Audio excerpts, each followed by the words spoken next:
বিএনপির ভারপ্রাপ্ত চেয়ারম্যান তারেক রহমান বলেছেন, আজ কিছু কিছু সংখ্যক লোক বা সংগঠন কথায় কথায় বলে বিএনপি নির্বাচন ছাড়া কিছুই বোঝে না।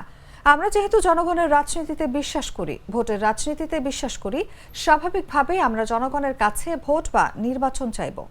মঙ্গলবার বিকেলে কুমিল্লা টাউন হল মাঠে মহানগর বিএনপি আয়োজিত দ্বিবার্ষিক সম্মেলনে ভার্চুয়ালি যুক্ত হয়ে প্রধান অতিথির বক্তব্যে এসব কথা বলেন তারেক রহমান। বিএনপি তো একটি রাজনৈতিক দলই। আমরা যেহেতু জনগণের শাসনে বিশ্বাস করি, জনগণের রাজনৈতিক শক্তিতে বিশ্বাস করি, আমরা যেহেতু গণতন্ত্রে বিশ্বাস করি, আমরা যেহেতু ভোটের রাজনীতিতে বিশ্বাস করি, স্বাভাবিকভাবে আমরা ভোট বা নির্বাচন চাইব, জনগণের কাছে ভোট চাইব, দেশের মধ্যে নির্বাচন চাইব। এটি একটি স্বাভাবিক ব্যাপার। এটিই স্বাভাবিক ব্যাপার।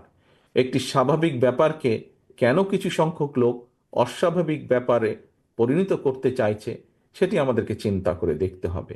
এখানে কি অন্য কোনো লক্ষ্য বা উদ্দেশ্য কারো আছে কিনা, সেটি আমাদেরকে ভেবে দেখতে হবে।